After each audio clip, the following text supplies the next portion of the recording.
Hey, everybody, welcome back to the Gold Mine. We have another fantastic show for you planned out today. Very excited. We got Brad joining us, we got Gord joining us, we got Shaun here as always, and I am stoked. Now, while I am stoked, y'all should be doing the things. Hit the buttons, hit the subscribe things, hit the notification bells, get all the emails whenever we go live, which is, of course, Wednesdays and Fridays at the moment. Now, let's get some intros from you guys, then we'll jump into the convo. Gord, I'm going to put you up first. Give me 10 to 15 seconds. Who are you? Where you come from? All that good stuff. Yeah. Hit it. Gord Hurley, based out of Moncton, New Brunswick. 15 years, Canadian military, half in light infantry airborne reconnaissance, and the other half in special operations. Did the GWAT thing, medically released, and now became a graphic designer as of Friday. Bam. I like it. Brad, how about yourself? I did 20 years in the Army, 8 of which in the 75th Ranger Regiment, of which I was a part of Black Hawk Down early on in my career, and then later went to the recon detachment in the 75th, and then in the fall of 98 attended Army Special Mission Unit selection and was selected and retired from there in 2010, and currently founder, songwriter of the band Silence and Light. Love it. Shaun, how's life out in the mountains? Yeah, everything's good out this end. As I was just saying to Brad before we kicked off, I just finished listening to one of the songs on his, I believe the album is called Shoulda, Woulda, Coulda. And the song is called Driven. And as we were just about to dive into the fact that it's very similar to the band Rush in a sense. And I love the pace of that song, man. If anyone hasn't listened to that song Driven yet, maybe we can put a link up to it later because it should encourage everyone to go out there and freaking smash on something today. You do love smashing on things, so that is perfect. Now, I have some general thoughts on today. I'm going to put up this first video. It's going to feel like we're jumping around, but there is a general plan to this. So stick with me on this. Really looking forward to what your guys' thoughts are on this. Here's the first video, and then we will get our thoughts on it. Here we go. Not a luxury, it's actually sustenance. We need it. Do you think human creativity matters? Well, most people don't spend a lot of time thinking about poetry until their father dies. They go to a funeral, you lose a child, somebody breaks your heart, they don't love you anymore. And all of a sudden, you're desperate for making sense out of this life. And has anybody ever felt this bad before? Or the inverse, something great. You meet somebody and your heart explodes. You love them so much you can't even see straight. You know, you're dizzy. Did anybody feel like this before? What is happening to me? And that's when art's not a luxury, it's actually sustenance. We need it. There's a thing that worries me sometimes whenever you talk about creativity, because it can have this kind of feel that it's just nice. You know, or it's warm, or it's something pleasant. It's not. It's vital. It's the way we heal each other. In singing our song, in telling our story, in inviting you to say, hey, listen to me, and I'll listen to you. We're starting a dialogue, and we start to witness each other's common humanity. And when you do that, this healing happens. Bam. So let's get some thoughts on that in general. I want to talk about creativity. Brad, you're up first. What do you think? Wow. Yeah, that was powerful and probably way more descriptive than I could, try and describe the same thing. I will say, hands down, the most powerful feelings I've ever felt have come from expressing, through art. And to have somebody say, hey, I listened to one of your songs. I was in the gym on the treadmill and broke down crying because it meant it connected with me so hard. That's one of the biggest compliments I've ever had in life. And I don't know, I suppose there's a non-human aspect to creativity, right? Where AI can create and everything else. And I don't know if it would connect with people the same way, but I don't know. I need it. I crave it. I thrive on being able to create. And if I'm not creating, I'm out of sorts. I love that. Gord, how about you? What are your thoughts? Yeah, I feel I never felt artistic, and then I went into graphic design, and it made me I realized that I have been very creative my whole life, even in the military, little map models, all that stuff, like good little recce soldier. But my first thing that came to mind when I saw it was it almost, the way he was talking reminded me of Maslow's hierarchy of needs. So I put it up on my phone real quick to get a look at it. And like, other than safety, like it kind of fills all four of them. So it's like almost like a common human trait that's like brought into our life to do art. So I don't know. Those are the two biggest things. I like it. Shaun, thoughts on this?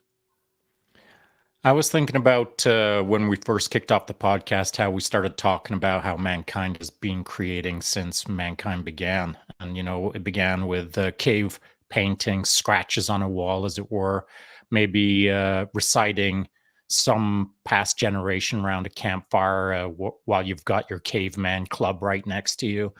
I think we've been doing it for a long, long time for a variety of different reasons.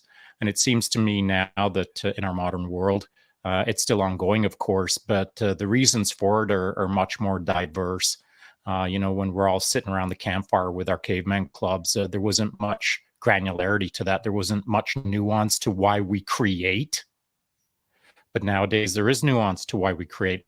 And I'm looking at Brad, of course, and, he's got his reasons for creating, which I believe are more sophisticated, more nuanced, and are more relevant to our time now than just a simple caveman club sitting around a campfire relaying past generational stories. There's more granularity to the stories now. There's more granularity to the content. And so perhaps we can talk about content and its granularity at some point in the episode, or not. Absolutely. That was actually my plan. It was we're going to go into creation in general, and I wanted to ask you guys, because we're all creators here. We like to make things, and whether that is music, whether that is art, whether that is podcasts, conversations, the act of creation is challenging, but yet rewarding in the same, it's like two sides of the same coin. So I wanted to get your guys' thoughts on how you see creation and how creativity is linked into that. Brad, come back to you. What do you think? Really, all I can, kind of describe is the way I feel when I'm doing something. I feel like my brain is constantly going, and it's a great outlet, whether it be negativity, whether it be positivity, whatever it might be. Like in the last year, I've been a part of a documentary. I've released an album. I've written at least 8 to 10 songs for a second album that we'll start recording here in July. I was going to start my own podcast and had a whole vision for that. I mean, it's just like one thing after another. And I've done art collaborations with different graphic artists and t-shirt manufacturers, things like that. I've created for companies that design gear and do stuff in that space. And it's as much a part of me as anything. If not, it's probably the biggest part of me. And, again, so like when I'm not doing something, I'm not creating, my question is always, I was hoping either one of my kids would get the musical gift and the ability to play, or a desire to play. And my younger boy, for a little while, had a little toy drum set and toy guitar that I got for him. He would drag that thing all around the house, and I striped it up like Eddie Van Halen's guitar, and he loved it and would sit there and play along with me. You couldn't hear it. You just hear me and see him plinging away on it. But interesting to me that some people don't have it. So I don't think that creativity is something, not everyone has it, right? But also not everyone appreciates it. Some people are really connected to music. They listen to a song and it's like tears welling up and they're thinking about this date that they were on when they were in 9th grade. Other people cooking, smell something, but not everybody has that thing. So I've always found it interesting. Why do I have this? Why do I have it so strongly? Neither one of my parents have it. Neither one of my children have it. That is interesting. Gord, thoughts on this? Yeah, I think when you're talking about if you have it and sometimes you don't have it, and it reminded me, I wrote down when Shaun was talking, about how different it is now and how granular it is, but I thought it's like easier for people to access. I feel that people aren't as creative because they're too busy absorbing on their phone, or they're on their you know what I mean? They're just like getting it instead of doing it themselves. I found it also really interesting that B-Rad was saying how much he's worked. Like when I think of graphic design and art now, I can work just as hard as I was in the military and almost feel just as tired, just not my body, because my brain is like so excited about it. And I find like on mission in the military, like missions or whatever was over, it's like you get back, rest and refit, kind of like your wounds, and get reset and then launch again over and over. With creating art, it's just like there's no reset. Like I hear how much stuff this guy created in the last year, and it's like, whoa, that's a lot of work. But it's like for him, that's not work. And it feels the same way with me, where it's like a boundless amount of energy towards it, because I'm just like, oh, I can do this, and it keeps going. So interesting points from everybody. I like it. I'll jump in here real quick if I can. can. But one of the things that I didn't necessarily expect in creating music, if you think about it, just like writing an album. Okay, cool. Then I'm a part of like the mixing process to get that exactly the way I want it. Then that goes to mastering. And before that, I came up with the idea, along with our mixologist, of running all of our digital recordings to analog, run it to tape, to give it that old sound, to give it the analog warmth that, music that we grew up listening to. And we ran it that way, and discovered that the mix was for digital. So we had to go back. Tape is compressing 30 tracks on a song. It's compressing it onto this 2-inch tape, and then it comes out the other side and it's stereo and everything else. So we had to go back and remix it for tape. And then that goes to mastering, and, just the whole process. Then what's the album cover look like? How many pixels does it need to be on such and such? Oh, we have to drop, now everybody drops like a lyric video with their song. So I'm handwriting, sending it to a buddy who did this trace thing, who overlaid that over top of pictures. The album is like one tiny part of it, and it's all the rest of the stuff. And then merchandise, and then, oh, the website has an issue with such and such. Let's update our link tree. We need new photos. All of that, man. It is like a 24/7, not enough hours in the day kind of thing.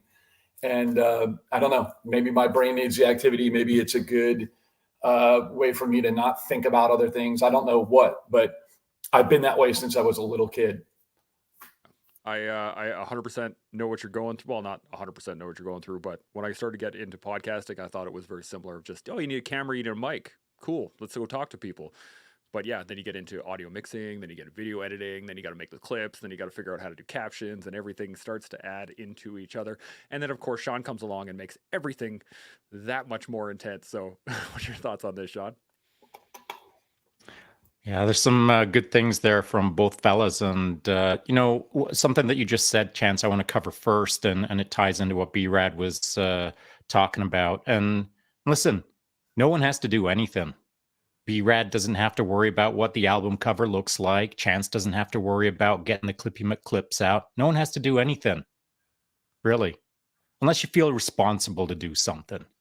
And so, like, we can all just noodle away in our basement, and no one gets to see our work, and no one gets to see anything. We barely look at it ourselves. We're just noodling away. No one is any the wiser. But the moment that B-Rad says, I'm going to put out an album, guess what? Now it's a freaking responsibility. Now there's expectations. Now there's timelines. Now there's people who want it yesterday. Where's our freaking website, bro? And how come it sucks so bad? We want a better website. That's what happens. People start holding you accountable. People expect more of us. And that's a good thing, to be honest. Like when the website's not working, good, make it better. And when that blah, blah, blah, good, make it better. Because that's what people want. They expect more of us. And it's good to have that expectation, because it's what drives us. Chance, you were talking about when you got into podcasting, how, you were putting out podcasts. And then I came along and maybe dialed up the intensity a little bit. But that's what we're all supposed to do. We're all supposed to ask more of each other. We're all supposed to elevate each other's boat, not by simply hanging out and waving from the boat across the ocean. We're supposed to bark at someone, dude, pick up the pace. Freaking pick up the pace. Literally. We're supposed to hold each other accountable and dial that freaking rotary dial up. And so now the podcasting that we're doing is better than what we were doing a year ago. It's because we hold our freaking selves accountable. So where am I going with all of this? I think I've been a content creator for quite a while, but I don't like the term content creator because it makes me feel hinky. Makes me feel all like squirrely, like I don't want to be a content creator. But I know I am, and here's why. Chance, you started off this thing with, two sides of the coin. I'm going to pull up a stage prop here, unplanned, of course. Ooh. Make sure I get the right coin. My goodness. Got a little coin here, and it was from just over 3 weeks ago. And it is the Alberta Sheriff's Protection Services. I don't know if that's showing up very well. That's from our mutual friend, Tim Turner. He gave that to me when I was out in Vancouver during the speeches. I was a speaker, Night to Inspire. And so Tim handed this to all the speakers that were there. And he didn't make a big deal out of it. And I didn't make a big deal out of receiving it. I shook his hand and said, thanks, pal. But it meant a lot. We just didn't get into it at the time. I've been sitting on this coin for 3 weeks now, wondering what I'm going to do with it. What does it make me feel like? What kind of content am I going to create, if any at all? And so 15 minutes before we went into this live chat, I took a photo that's just sitting on my phone here. And it is going to go up on my Instagram account sometime today. I'm not sure what I'm going to write, but 15 minutes before we went into this, I just had a feeling like I wanted to write, like I wanted to create content. So I took the photo, I started writing a tiny bit, and then looked at my watch and thought, man, I got to go over there and chat with the boys here on the Goldmine podcast. I'll get to this later.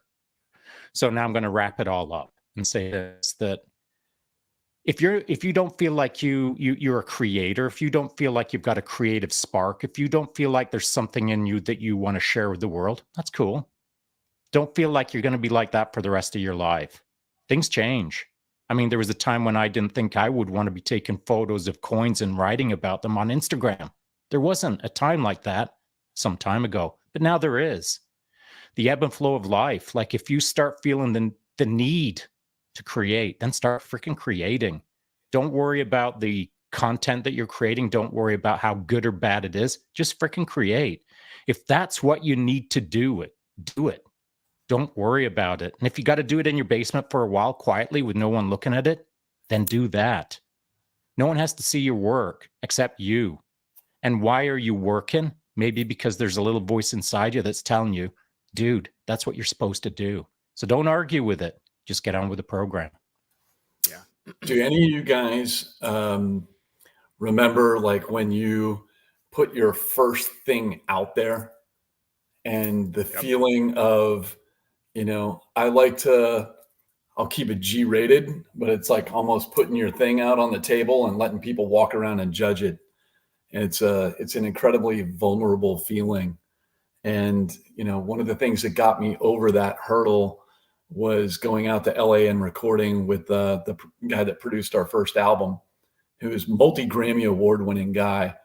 And, I'm in there riffing and doing my guitar tracking and stuff. And I'm just watching his head and his foot's tapping. And I'm like, this dude digs it. Like it's, I've impressed him and, I'm letting it all hang out here. Like I can't, but anyway, what are you all, do you have memories of like putting it out there for the first time and how kind of vulnerable feeling that is? 100%. Gord, what are your thoughts? It feels like that.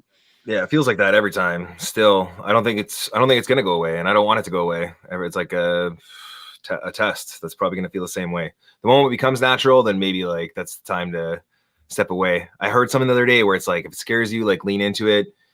And there's a lot of stuff that scares me, but like it's true. It's just like jumping. When the light goes green, you have to commit. That's the biggest thing. The responsibility to yourself, what Shaun said, that is like almost with everything in life. But I like how you put the spin on it, that when you put it out there, then yeah, you are accountable. When I sell a t-shirt, when I say, hey, this airborne thing or that, like, it's not just myself, it's what I've done and other people, other organizations I've represented. My last point, a little off topic from creativity, but what Shaun was saying about surrounding yourself with people, I want to be the crappiest person in the group. I want to be the lowest man on, like, holy wow. So I'm striving all the time. And if you feel like you're on the top of your group, then like you should probably go out and find some more people to hang out with. But that's where real growth comes from, is like, it's that seeing that next person and what are they doing? And it drives from within, but surrounding yourself with those kind of people is a nice little hack to get you going. Yeah. I could not agree more. Actually, the next video I had is going to be on growth, so we'll get into that in a second. But to your question there, Brad, was the first piece of content that I wanted to get involved with when I started years ago. Oh man, that was probably one of the most vulnerable moments I've ever experienced in putting stuff onto the internet. Walking around Afghanistan looking for mines and looking for IEDs, less vulnerable than just putting my first video out. And I think it took me hundreds of takes, and it was like a 13-second video talking about an event that I was dealing with. And it is challenging still.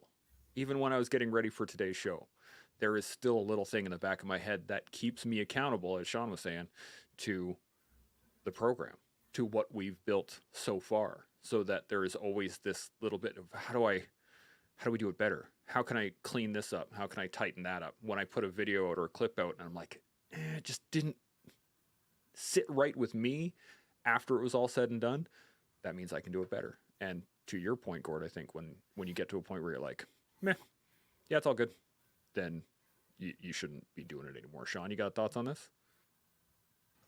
Yeah, I do. Listening to that. So Chance put out a clip a few days ago, and I thought it was freaking great, man. And I said as such. And for anyone who doesn't know, I don't give out attaboys like freaking Christmas candy, man. When I hand them out, I'm not saying that you've got to like shoot up fireworks. That's not what I'm saying. I'm just saying that I don't rah-rah sis boom bah guys just cause. Like, you got to freaking earn it, man. I mean, you got to do something mega for me to pay attention and say, well done. I know that that's not right. I know that there's lots of people that say the script should be, get out there and pat those backs, and I don't. Like, if someone does something that impresses me a lot, they'll get a nod. And if they do something that freaking cracks it out of the park, I'll say, man, that was really good. But that's about the extent of it. So I hit Chance with man, that was really good, that clip, which I rarely ever say to him. And here's when I knew things were going well from when we first started out. What Chance's response was this. Yeah, it was pretty good, but there's a few things that I need to clean up in there, which is not what he would have said like a year and change ago. And so, like, as far as I'm concerned, the self-evolution is more important than trying to evolve someone. Like, if I give someone an attaboy, then, and that changes their trajectory, okay. But if I give someone an attaboy and they ignore me and then they change their trajectory on their own, that makes me more happy. I want to see people kick ass on their own trajectory, not on a go on that bearing for the rest of your life and don't ask any questions attaboy. So that's how I would like to answer this kind of sort of growth moment as I'm stealing maybe your next video, Chance, is that, we're supposed to pay attention to the goodness around us. We're supposed to create goodness around us, but we're also supposed to encourage it in others to a degree where it self-evolves and you never have to look at it again. Absolutely. Now, Brad, you got any additional thoughts on this before I jump into a new video? I forget who was talking, but one of the things that popped into my mind just while the conversation was rolling is I think I'm really good at finishing, and there's a fine line between perfecting and, iteration after iteration after iteration and perfecting something, and you'll just never get it done. And I've always been curious. For me, anything that I put out, whether, it's something that I'm a part of or asked to be a part of, but I feel like I'm going to give it my very best. And, I don't know if it's always my best effort. Well, no, it's always my best effort, but there are things that I could do better and improve upon. But there's a fine line between trying to over perfect something and never getting it done, because you're just spinning your wheels. And then as you start to open peel back the onion and find more things that you could improve, things just don't finish. And, I had that happen with the first album. I basically told the producer, multi-Grammy award winning guy, he threw out an offer through social media. I didn't even know who he was. And I Googled him and I'm like, holy shoot, this is, Justin Bieber's producer. This is Celine Dion, Bad Bunny, like these huge artists. And he basically said, I'll produce your first album for you if you guys want to come out to LA and do it. And I said, yeah, man, we're ready to go. Let's schedule it. We didn't even have a singer at the time so I knew that it was something that, we're going to like make this happen one way or the other. And we ended up finding the right person to sing and, everything else. But, basically limped it across the finish line, because at that point we didn't even know what's our sound. We've got this collection of 12 songs and we ended up releasing 8 because 4 of them just didn't fit with the group. But we didn't even know that because we had literally 4 rehearsals prior to going and recording the first album. And it's just kind of the way it went. But anyway, the point being is I feel like I'm really good at finishing and getting something done. And I think there are times when that's, probably a strength and times when that's a weakness. But I don't know, getting it done is to me the most important part. Yeah, that is a learned skill in my mind. That is something that I've had to struggle through, because to your point, I like, well, if it's not quite perfect, if it's not like ideal that I want to put it out, then it's a whole nother ball of wax. Gord, you got any additional thoughts on this before I jump into a video? Just quickly, yeah, finisher, I would say that is the most important thing. That was like, I use that as my unofficial motto as a JTech, and that's, I think, the most important thing is to be able to finish, is to take it to the finish line. And the AAR point, man, yeah, I think having the sandwich treatment of giving people good point, bad point, good point, that was like not a thing in the later part of my career. And it kind of messed me up, gave me like a little bit of daddy issues, because I was like, never got praise. And it's like, that's fine. It's built a different gear in me where I'm like, you guys get it. You know what I mean? But like, it's not everyone knows how to get there, but it is a learned skill of being like, hey man, that's not good enough. And it should be never good enough. And I'm okay with it, but I think it kind of messed me up. So I think it's an important point to look at. So yeah. Absolutely. Shaun, you got anything to add before I jump into this last video? Yeah, Gordo's right. I mean, like I know that B-Rad was in special operations at a level like myself, where the feedback initially is just like, hello, and that's the end of it. And then you're in the process. And so zero feedback is challenging. And it's not for everyone. In fact, it's barely for anyone. But you have to get right with the programming and start to engage in the no feedback zone. And so it takes a while, quite a while. And I find that, anyone who's new to the game of creation, creating things,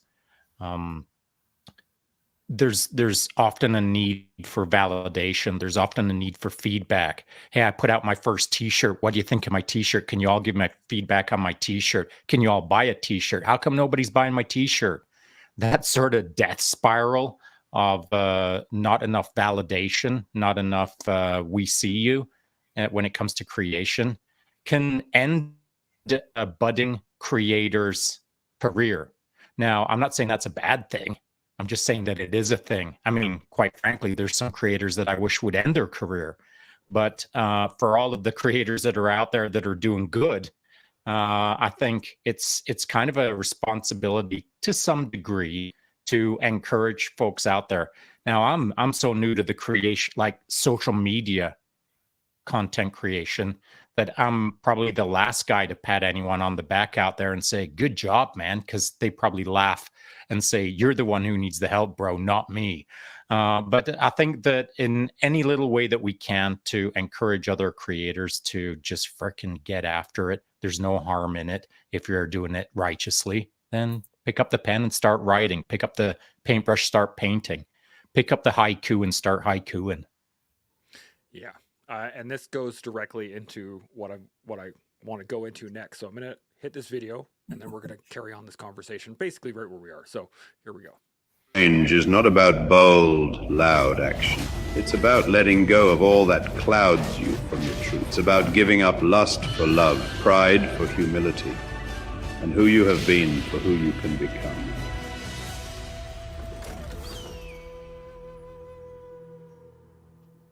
So that is, it's a quick short one, but I want to get your guys' thoughts on growth in general. And I was thinking about it earlier today, and I want to see how you guys come to this. Growth, in my mind, is actually creativity inward. In that, in order to grow, you have to see yourself in a different light than what you are in this moment. So, at least in my mind, I look at growing as a whole, as being a better person, as seeking a better tomorrow, as inward creativity in the same way that we create content or create music or create art. It's just directed inwards rather than outwards. What do you guys think? Gordo, I'm going to start with you. What do you think?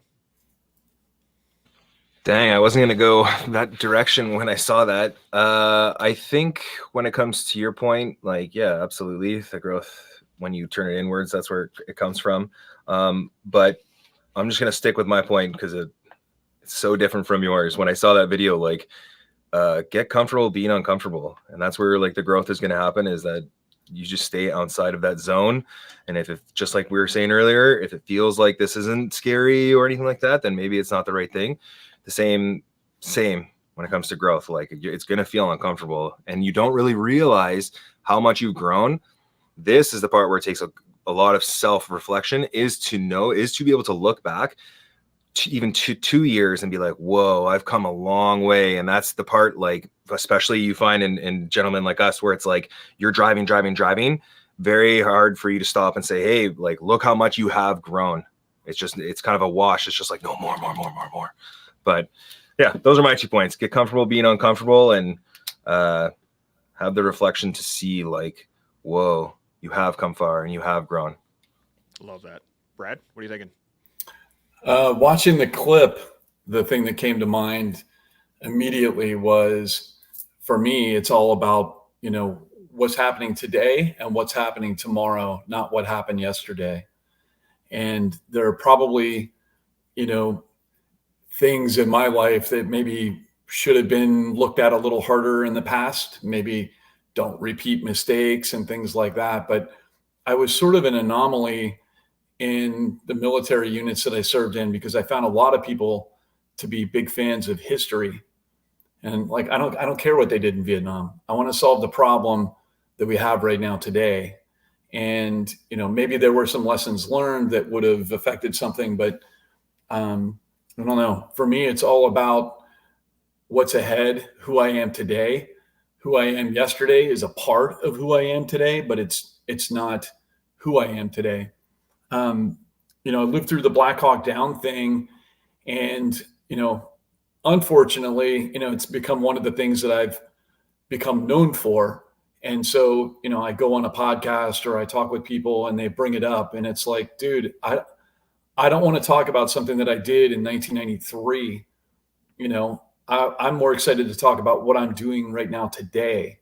And I didn't want that event to be the thing that defined me. And I refused to kind of let it define me, to the point I'll reinvent myself. I'll do whatever so that, I can continue to kind of move forward. So for me, growth is all about moving forward and how do we get beyond something?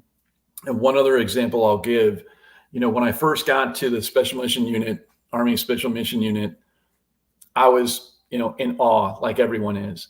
And I remember thinking, I'm never leaving this place. It's like going to work at Disneyland. It's amazing, the resources and everything else that you've got at your disposal. And, you'd see guys and there's whispering like, he's been in the building for 12 years. He's done this and been there for so long.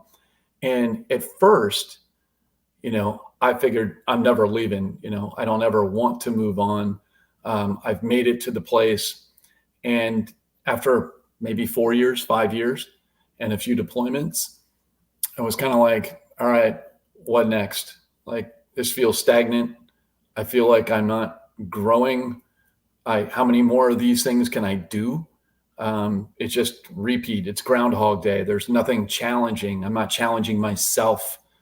And, everything up until that point, so maybe 12 years, 13 years into the military, everything was continuing to progress. You get to the Rangers, then you got to go to Ranger school, and then you get to Ranger school, and then you got to go to this, and then you go to that. And it just kind of like continually upward slope and continually challenging yourself. And then I got there and it's like, all right, where next? They don't have a Pro Bowl here.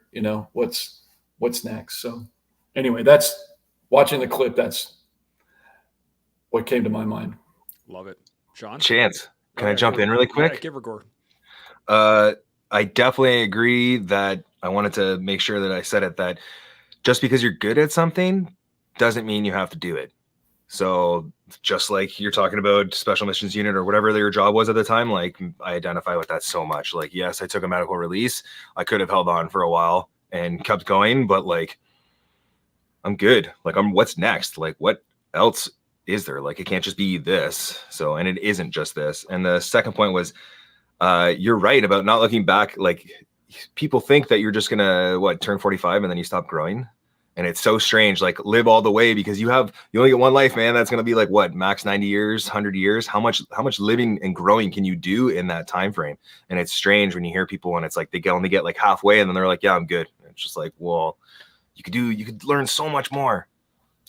Could not agree more with that. Sean, thoughts on this? Yeah.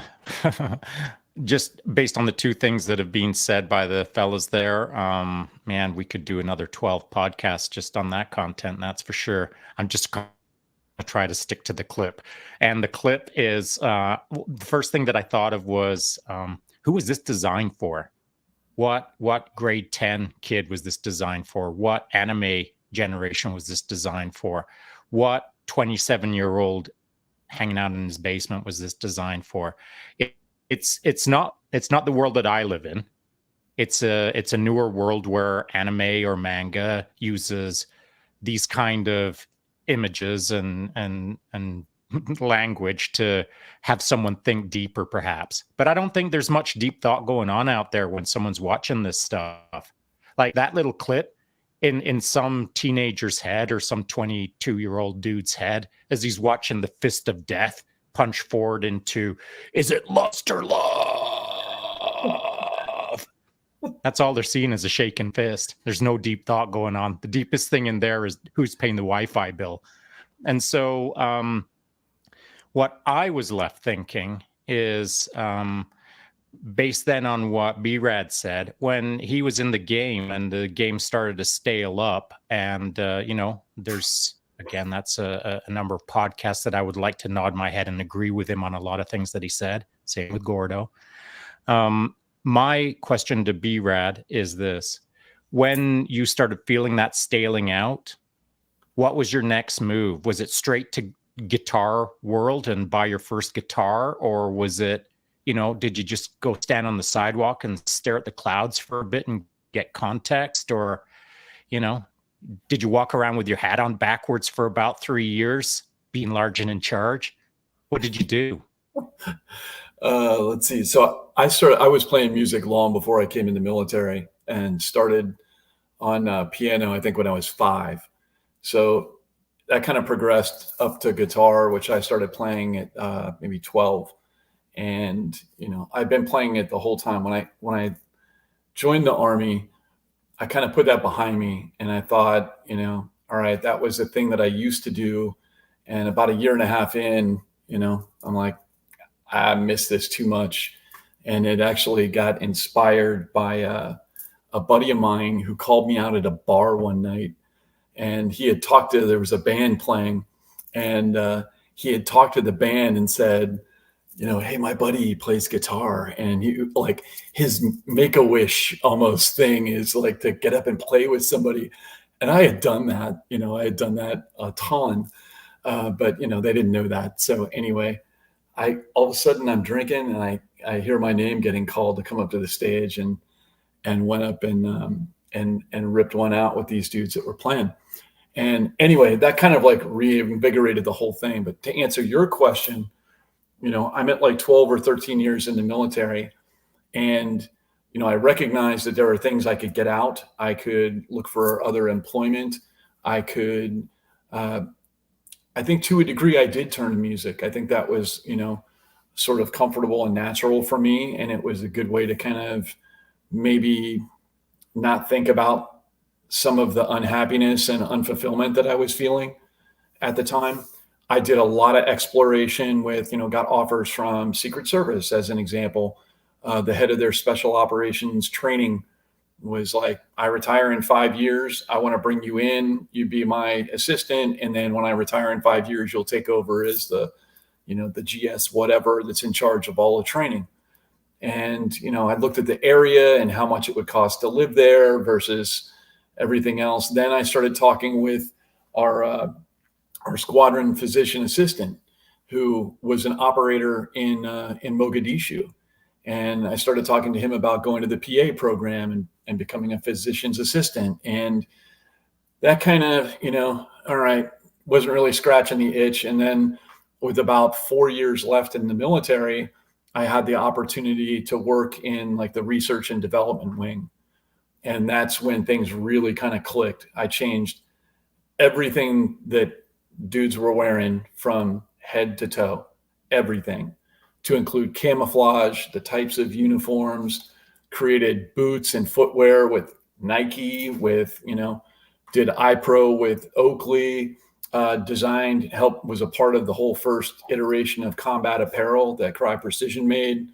The jumpable plate carrier was something that I cooked up with those guys. I mean, it's just like one thing after another. So that became my outlet. And I was like, this is incredible. I love doing this because there's always a challenge. There's always something that needs to be improved or fixed.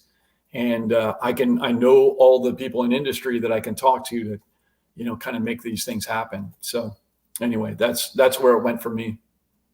That's a great allegory to where I want to go with this. In that I want to ask you guys, challenging yourself from the peak is what I wrote down here. And for some, you fall into, maybe not fall into, but step into the same thing, but different, right? If you are an experienced mountain climber and you're climb Mount Everest and you've done all the peaks and you've done all the things, and you then start working on, well, how do we make it better? How do we get into, the clothing brand or the types of poles we use or the ice pickaxes, whatever it is.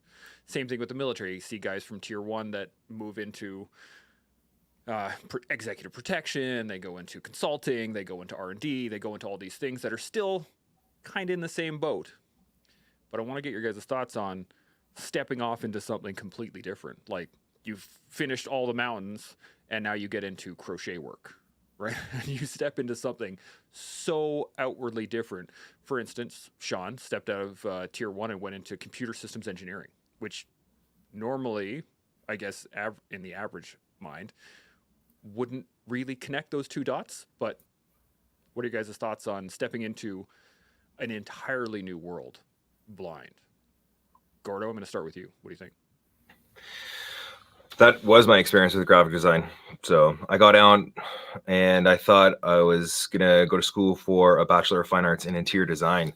And I thought I was going to run like a real estate business, and I would be the interior designer, but I would also be the man management and like the organizing and planning and the driving of the team. And when I told that to my case manager, they were like, can you get that done in the next 2 years? And I was like, it's a university program, dude. It's 4 years. And she asked me if I could finish it in 2 years, like crunch it in, and we couldn't. So then she was like, you need to choose something.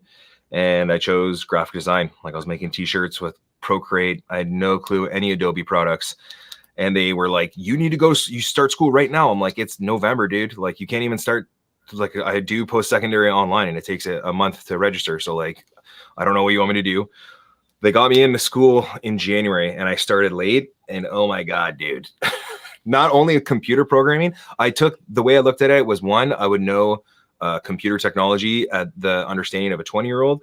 2, these programs are really sweet, so I'll be able to create stuff. And 3, not only will I know the programming of a 22 or 20-year-old, but I'll understand the culture of a 20-year-old. So I thought, you know what, put the smile on and go do it. And it was scary. It was super strange. But it goes back to being comfortable with being uncomfortable and putting yourself out there. When the light goes green, you got to jump. And it's the same thing. Going to my first day of school as a 36-year-old ex-SF dude, there was a girl 17 years old in my class. Like, it's to go from that environment into there was so strange, but you have to jump. Like when the light goes green, you have to jump. There's no standing in the doorway, no fatal funnel, none of that stuff.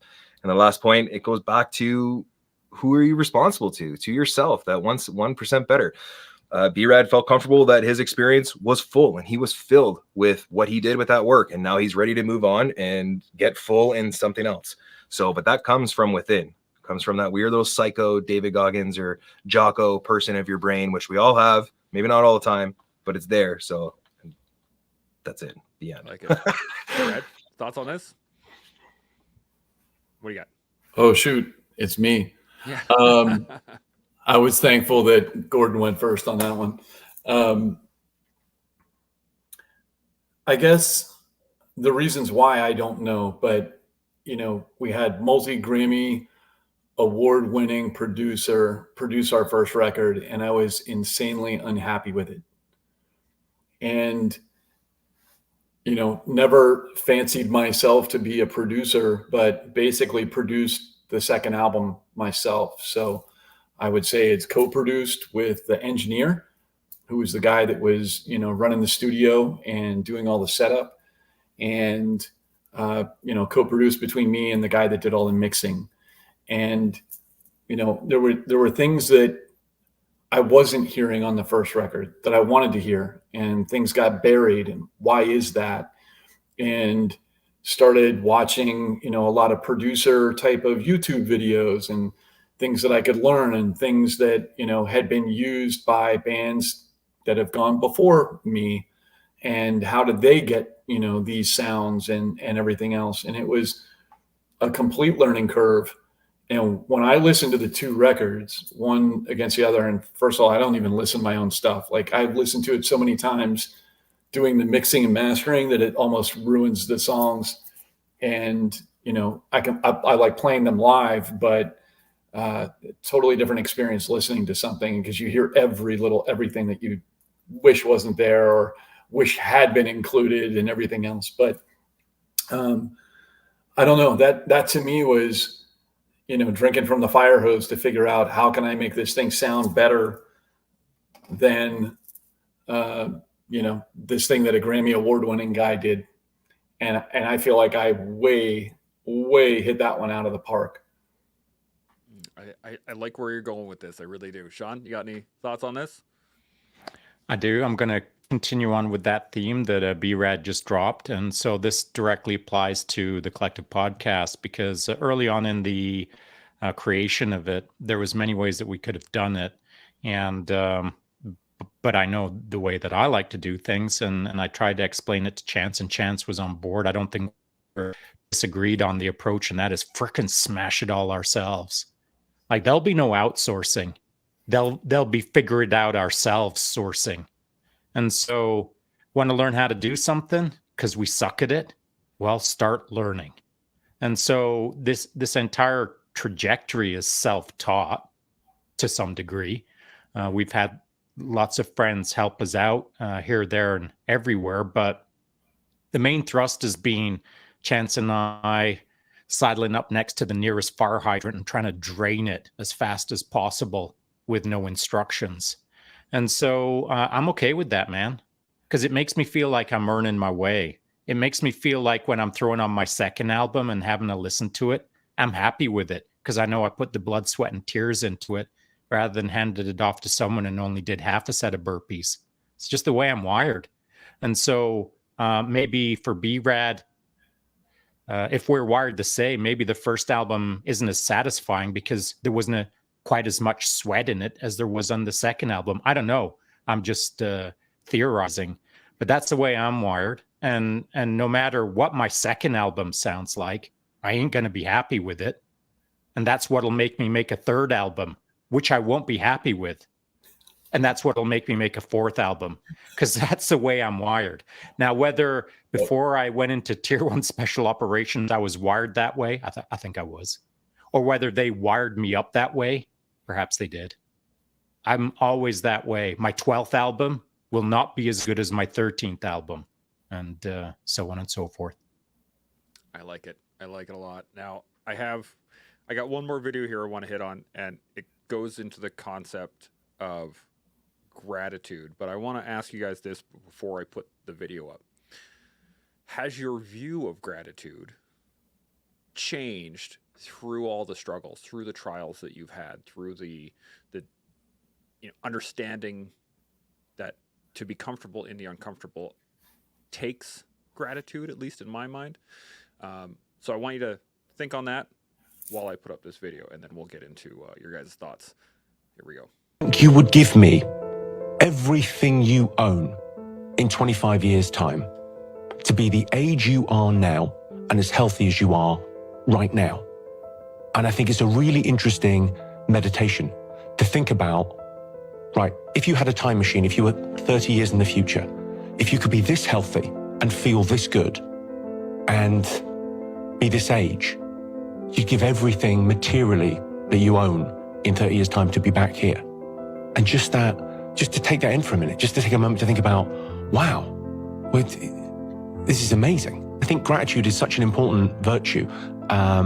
And people talk about gratitude practice, and it does take some practice. And it often takes it's like a way of reframing the way that you see the world. So I think that we suffer in the West a little bit from life dysmorphia. You hear a lot about body dysmorphia or gender dysmorphia. We've got life dysmorphia. A lot of people think their life is terrible because it's kind of the hedonic treadmill. You get used to how great your life is. Bam. Let's get some thoughts on that. Brad, how about you? We're going to go first. I am definitely a stop and smell the roses kind of individual. And I've always been that way. I remember seeing my, dad and mom interacting and talking about, well, when we get to, 65 and we retire, when we move to Arizona, whatever it was that they were talking about. And I remember thinking that's never going to be me, because I'm going to enjoy it the whole time, because you never know what tomorrow brings. And I don't know, I'm thankful and appreciative of everything that I can be appreciative and thankful for. Yeah, I don't know. I smell the roses every day. Love it. Love it. Gordo, what are you thinking? Yeah, I would definitely say I fell, keyword fell, into the group of probably the ignorant, arrogant 18-year-old to 30-year-old time frame. And I would say that even with the big defeats, the highs and the lows, but the lows of that, I still didn't really understand it. So I started volunteering at a at-risk youth shelter. So I go there, cook dinner, and just hang out and just be a positive role model, basically. Don't give any advice because you're not qualified. So, and doing that, seeing at-risk youth, like homeless youth, and then it was tax time, GST time, and I think an 18-year-old girl or 17-year-old girl, she had a 15-month-old baby. And she's just saying it loud. She's like, "Oh, I got my GST check. I'm going to buy wipes and diapers." And I was like, damn, dude, like you privileged man. Like you have no understanding of what life is like. And that really set me down. And I think I try to encourage veterans to be like, damn, dude, oh, you're medically released and I'm hurt and now this and that. It's like, no. You want to go, you want to be grateful, go get some, like, I don't know if that's shock therapy. I don't know what. That combined with, I began a 5-MeO last January. Plus I did some therapy with that I think really let me be able to access those points where I think maybe before it was so driven at like mission set, like aggression, this is what it is, blah, blah, blah. And I kind of reset it and allowed myself to reframe it with the therapy, but in conjunction in real life, the things I was doing, like pushing good energy. And I don't know why I did it. I was just doing it. But like that, like really broke me down to a point where I was like, whoa, I am so happy for everything in this house. I told my wife that this morning through text, like everything in this house is awesome. We don't have a big house, it's a smallest house. And then I have a agenda every day. And at the very top, I have my little gratitude thing. So I think the everyday gratitude that I've built into my life over years now, with that reflection of like 20 seconds in the morning, I think cumulatively, yes, has made a huge impact, but also big, significant times where I've been like humbled to be like, whoa, dude, you have way more than a lot of other people. So that together, I live my life. I lead with like kindness and gratitude for everything I have. So super important to me. Love it. Shaun, thoughts on this? Well, I don't want to gloss over what Gordo just said, because I've seen his evolution over the last while on social media and how much positivity he is putting out. And of course, I want to give a nod to the series that he's I believe that there's a third episode coming up here real soon at the end of the month. The first two were great and a much needed. That second episode on Operator Syndrome with Dr. Chris Frey, that was freaking amazing. And so thanks to you, bro, for being in the game and putting out good content, of course. I'm gratitude in you for that. I think, we're all responsible to figure this life out. And you can either sit back and think it sucks, or you can sit back and think it's awesome. And when I first, going back to earlier in the conversation, when I first like faced the Eye of Sauron, that was my first foray into social media where I was talking directly to the internet. That was a little while ago when I bungee corded my phone to a tree up on my mountain biking trail. That was freaking hellacious, man. That still makes me sweat at night. It was brutal.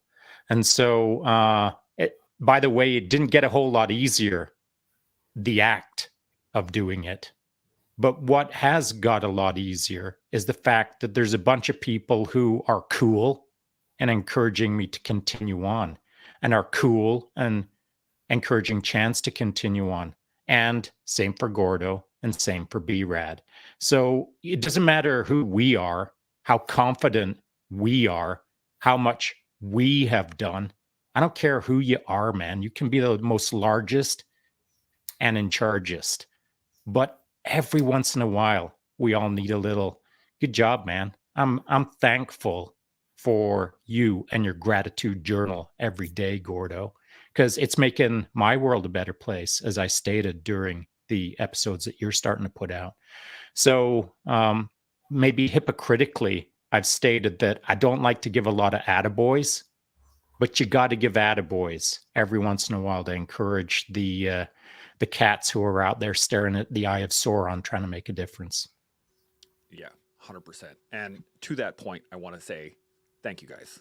Gordo, Shaun, Brad, this has been an awesome conversation. We're coming up on an hour right now, and I just want to really thank you guys because this has been awesome. Now, my general thoughts or general thought pattern on this conversation was that I really wanted to, discuss creativity and what it's like to create things. And I think that we've covered quite a large swath of what it is to be creative, but there's so much more to this conversation. So by all means, those watching when you're at home, think on it, meditate on it, try to figure out how you can be creative and how you can develop your own creation to better the world. I think that's fantastic. So we need a part 2. Oh yes. Well, don't worry. We're going to get that set up. Dude, I right was away. straight up gonna say the same. You beat me to it. Part There you 2, go. mandatory. So let's get some final thoughts then. Anything still either burning in the back of your brain or anything as like a synopsis of what we've been talking about? Brad, I'm going to start with you. What do you think? Let's see. I think that in general, there have been a lot of unintended consequences in, both starting, something legitimate in the music business and music industry. And, one of those things was connecting with people. And every single person that sends me a DM or says something, hey, I watched this, or I love this song, or I like this picture that you posted, whatever it might be, every single person I respond to, because I feel like if they're taking the time, to see what interests me and what what makes me tick, then I owe it. It's almost a responsibility to them to at least let them know that I appreciate that they're supporting it. And, running into people, you kind of get to the point where you get recognized. And that's been super oddball, to me, because I still think of myself as the same idiot that I was, at 16 years of age. And, whatever, I don't find myself inspiring or take myself seriously enough, to put myself in that kind of category. But it's really been an interesting experience. I didn't put myself on social media to be public. And even with my former life and what I used to do and spent 20 years doing, I didn't even want to post photos of that stuff, but I felt like it was something that I had to do to show that, hey, I've been there and done that. And I'm a real person. I live these things. I'm not, there's a lot of speculation about what unit did this guy serve in and how could he have this? I've even been called out for like stolen valor when people see photos and they're like, you weren't in the army. But anyway, there's been an interesting kind of, unintended consequence, which, like I said, it wasn't to be a public person. It wasn't to be, a rock star and public and all of that. But it's been an interesting journey. And I'm super grateful to everyone that I've, connected with, friendships that are just solely through social media. And fortunately, I've really had no instances of, people causing drama or anything like that on my social media platforms, which I'm thankful of. But yeah, I appreciate you guys having me on. You guys are all the best host ever. But yeah, I just live it, Yeah, absolutely. Gordo, any final thoughts? I like the praise now that I'm getting, and it's not even praise. It obviously broken down is that like subconsciously that's what makes you feel good. But the emails and the messages that I'm getting about the webinars from just like pushing good energy and good information, and to get something on the other end of it is like, it's awesome. It's so much fuel to the fire.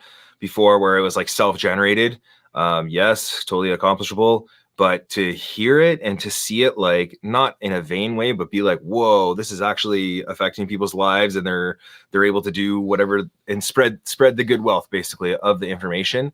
So don't be afraid to support each other, but don't forget that it doesn't matter. It's gonna come from you. So thank you guys for having me. We could talk for a long time. So you guys check me out on the first one, and it'll be up to you to have me on again, but I appreciate it. Be rad. It was a pleasure, man. Yeah. Good meeting you, Gordon. Yeah, buddy. Don't worry. We're gonna get you all on again. Shaun, you got any final thoughts? Yeah, I think the two fellas are kind of synchronized up with where my head is at in respect to social media and like it's weird to say, but I do prefer to be a private person, but now I'm a public person trying to serve publicly, even though I wish I could do it privately, which is impossible. There's the dichotomy.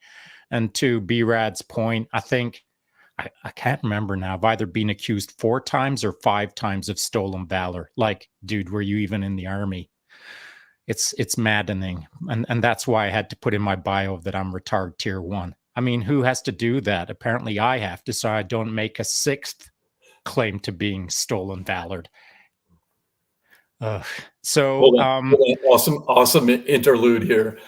I had this guy, and it's like me on an airfield. There's a Black Hawk behind me, and he's like, "Stolen valor, MFer, you piece of S, what was your MOS even?" And he's like going off. I screenshot what he sent and I posted it, and I blurred out his name, I blurred out his profile picture and everything else. And somehow, like, my following found the guy and just started going after him. And he started sending me messages that was like, "Dude, call your people off. This is harassment. I'm going to call the police." And I'm like, "Dude, I didn't do anything, But anyway, sorry. Personally, I don't have any issues with that. Frickin' unleash the troops is what I'm thinking every time stolen valor comes up. So I do agree with what B-Rad said, and I do agree with what Gordo said. We're just out here trying to frickin' do our best for people who are into being better. And so B-Rad is doing it through music. Gordo is doing it through graphics. I'm doing it through a mic, as is Chance. We're all being content creators in our own way. But I don't think that, as I look at the panel right now, there's enough righteousness in all of it that I don't care if a dude sells 1 million t-shirts or 1 t-shirt. I don't care if they become a bajillionaire or a $1 heir. None of that matters to me because the goodness is already being put out with intention. The right intention is worth all the money in the world, even if it never makes a buck. Yeah. One last thing. Yeah, give her. The reason I started doing what I'm doing was to give, really the idea was I'm going to release music. I don't even know where it's going to go, but if I can take the royalties and contribute those to charitable organizations that help the guys and gals that I served with, and that's what I want to do.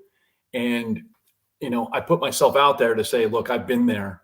And, if I can do this, if this dummy can figure this out and, figure out a way to feel a sense of purpose and everything else, and I'm doing it in a healthy, positive, and creative way, if I can do it, anyone can do it.